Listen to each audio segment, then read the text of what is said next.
भारत के मुकुट जम्मू कश्मीर से अनुच्छेद 370 और 35(a) का कलंक मिटाने के साथ ही भारतीय जनता पार्टी ने जम्मू कश्मीर में विधानसभा चुनाव के प्रति अपनी प्रतिबद्धता प्रकट की थी और अब जम्मू कश्मीर में विधानसभा चुनाव की तिथियां घोषित हो चुकी हैं। यह चुनाव न केवल जम्मू कश्मीर के लोगों बल्कि लोकतंत्र में आस्था रखने वाले हर भारतीय के लिए अत्यंत महत्वपूर्ण है। दुनिया भर की निगाह आज इस ओर लगी हुई है। ऐसे महत्वपूर्ण चुनाव में इंडी गठबंधन की जो नेतृत्व कर रही है कांग्रेस ने Abdullah and sons family private limited की नेशनल कॉन्फ्रेंस के साथ गठबंधन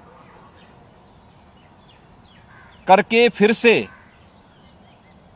अपने राष्ट्र विरोधी मंसूबों को देश के सामने रख दिया है। हाल ही में नेशनल कॉन्फ्रेंस ने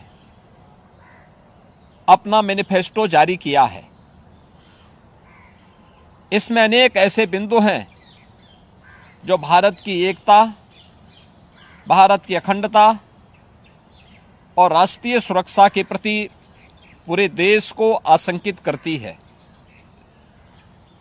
कांग्रेस और नेशनल कॉन्फ्रेंस का यह गठबंधन राष्ट्रीय सुरक्षा को लेकर के अनेक बड़े सवाल खड़ा करता है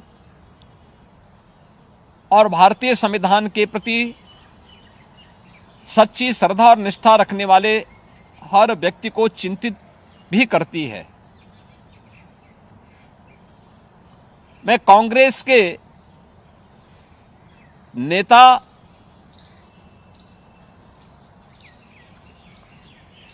श्री राहुल गांधी से पूछना चाहता हूं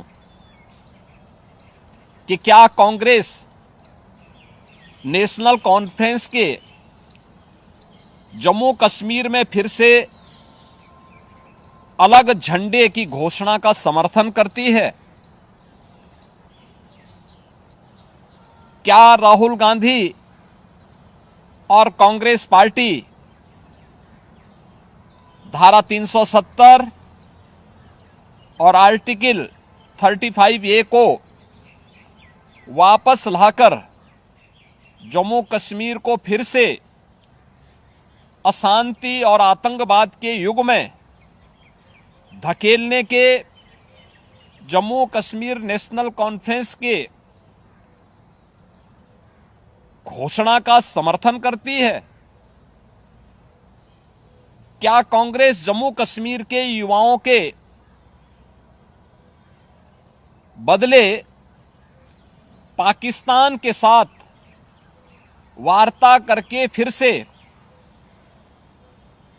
अलगाववादी ताकतों का समर्थन करती है? क्या कांग्रेस पार्टी और राहुल गांधी पाकिस्तान के साथ एलओसी ट्रेड शुरू करने के नेशनल कॉन्फ्रेंस के निर्णय से फिर से बॉर्डर पार से आतंकवाद और उसके इकोसिस्टम को पोषण करने का समर्थन करती है? क्या कांग्रेस आतंकवाद और पत्थरबाजी की घटनाओं में शामिल उन उपद्रवियों के परिजनों को फिर से सरकारी नौकरी में बहाल करके आतंकवाद, दहशतगर्दी और बंद के दौर को फिर से लाने का समर्थन करती है?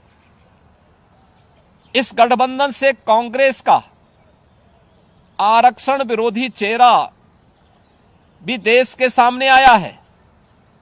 क्या कांग्रेस दलितों, गुर्जरों, बकरवाल और पहाड़ियों के आरक्षण को समाप्त कर फिर से उनके साथ अन्याय करने के लिए जम्मू कश्मीर नेशनल कॉन्फ्रेंस के वायदे का समर्थन करती है? क्या कांग्रेस चाहती है कि शंकराचार्य पर्वत, तख्त सुलेमान और हरि पर्वत कोहे मारन के नाम से जाने जाएं?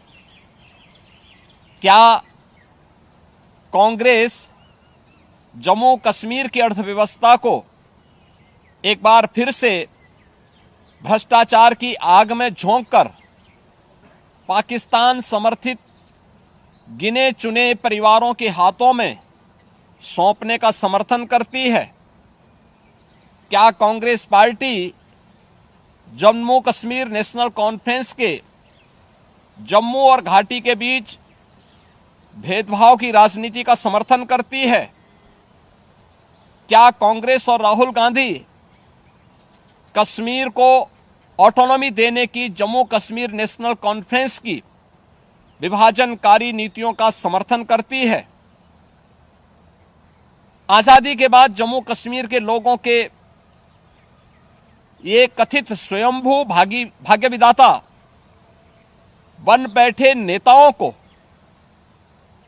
गुमराह कर नौजवानों को अलगाववादी साजिश का मोहरा जिन लोगों ने बनाया था, उनके हाथों में पत्थर और AK-47 इन लोगों ने पकड़ाई थी। आज आदरणीय प्रधानमंत्री जी के नेतृत्व में जब जम्मू कश्मीर के नौजवानों के हाथों में फिर से टैबलेट और उन्हें स्किल डेवलपमेंट के साथ जोड़ करके उन्हें रोजगार उपलब्ध कराया जा रहा है, नौजवानों को गुमराह करने वालों के लिए अब जम्मू कश्मीर में कोई जगह नहीं है, ये सब जानते हुए जो सपना सरदेव अटल जी ने देखा था जम्मू कश्मीर के लिए, इंसानियत, जमहूरियत और कश्मीरियत का, उन मूल्यों और उन सिद्धांतों के आज निकले प्रधानमंत्री मोदी जी ने उन सपनों को साकार करके दिखाया है। जम्मू कश्मीर को जागीर समझने वाले पाकिस्तान परस्त ठेकेदार और वहां की कथित लीडरशिप ने कभी सोचा नहीं कि नफरत की फसल काटने वाली उनकी सियासी जमीन सदा के लिए अब बंजर हो चुकी है। कोई ऐसी सरकार भी आएगी जो अनुच्छेद 370 को समाप्त करेगी, यह इन लोगों को आज हजम नहीं हो रहा है। अनुच्छेद 370 की समाप्ति के बाद जम्मू कश्मीर की आबो हवा बदल चुकी है, मुद्दे बदल चुके हैं। आतंकवाद और अलगाववाद का मुद्दा चुनाव की धारा में सदा के लिए विलीन हो चुका है। अब वहां विकास, रोजगार और पहचान की बात हो रही है, तो स्वाभाविक रूप से वोट के इन सौदागरों को कैसे अच्छा लग सकता है। और कांग्रेस का यह दुरभिसंधि कांग्रेस से इन प्रश्नों को पूछने के लिए हमें मजबूर करता है। और इसीलिए मैं कांग्रेस के नेता से, राहुल गांधी से पूछना चाहूंगा कि वह देश के सामने इन प्रश्नों का जवाब दें।